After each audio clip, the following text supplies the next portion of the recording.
గుంటూరు జిల్లా కాంగ్రెస్ పార్టీ కార్యాలయంలో SC, ST, BC, minority ప్రజా సంఘాల రౌండ్ టేబుల్ సమావేశం జరిగింది. ఇందులో ప్రధానంగా ప్రజా సమస్యలపై చర్చించారు.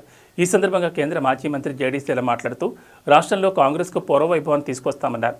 సీనియర్ నేతలందరినీ కలుపుకొని రాష్ట్ర వ్యాప్తంగా పర్యటిస్తామని తెలిపారు. ఎస్సీ, ఎస్టీ, బీసీ, మైనార్టీలతో పాటు ప్రజా సంఘాలను కలుపుకొని ముందుకు పోతామని వెల్లడించారు. క్షేత్రస్థాయిలో పర్యటించి కాంగ్రెస్ పార్టీని బలోపేతం చేస్తామని తెలిపారు.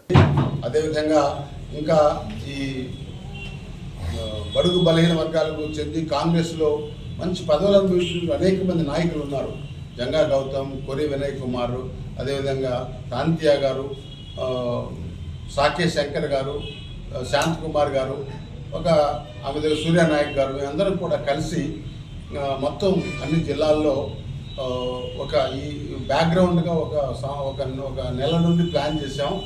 మొట్టమొదటిగా ఫస్ట్ ఫేజ్ మరి 2వ తారీఖు ప్రకాశం జిల్లా ఒంగోలులో మొదలుపెట్టి మరి నిన్న బాపట్ల, నర్సరావుపేట జిల్లాలు, ఈరోజు గుంటూరు, 5వ తేదీ విజయవాడ, మచిలీపట్నం, 6వ తేదీ అక్కడ నుండి ఏలూరు, నరసాపురం, 7వ తేదీ రాజమండ్రి, అమలాపురం, 8వ తారీఖు కాకినాడ, అనకాపల్లి, 9వ తారీఖు విశాఖపట్నం, 10వ తారీఖు విజయనగరం, శ్రీకాకుళం, 11వ తారీఖు మన్యం ఇంతవరకు పూర్తి చేసి తర్వాత సంక్రాంతి సెలవులు అయిన తర్వాత 17వ తేదీ నుండి రాయలసీమ జిల్లాలో మరి నెల్లూరు జిల్లాలో ఈ అన్ని జిల్లాల్లో మేమేం చేస్తున్నామంటే క్రైస్తవులు, దళితులు, బీసీలు, ఎస్టీలు, ముస్లిమ్స్ వీరు కాకుండా ప్రజా సంఘాలు ఎవరైతే ఈ దేశంలో రాజ్యాంగం నిలవాలి, ఈ దేశంలో ప్రజాస్వామ్యం కావాలి, ఈ దేశంలో స్వేచ్ఛ కావాలి అనేటువంటి కోరుకునేటువంటి ప్రతి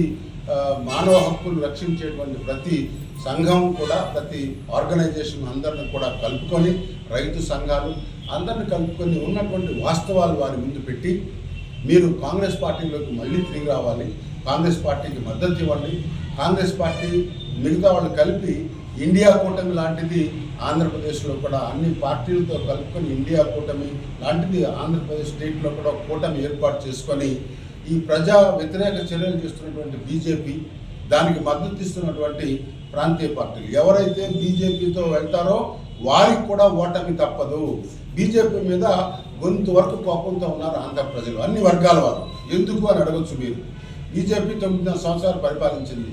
ఇక్కడ 2 ప్రాంతీయ పార్టీలు, 5 ఏళ్ళు టీడీపీ, ఇప్పుడు 4.5 సంవత్సరాలు వైసీపీ. వీళ్ళు ముగ్గురు కలిసి మనకు పోలవరం ఇవ్వాల. కారణం ఎవరో వాళ్ళ ముగ్గురే చెప్పాలి. తర్వాత ప్రత్యేక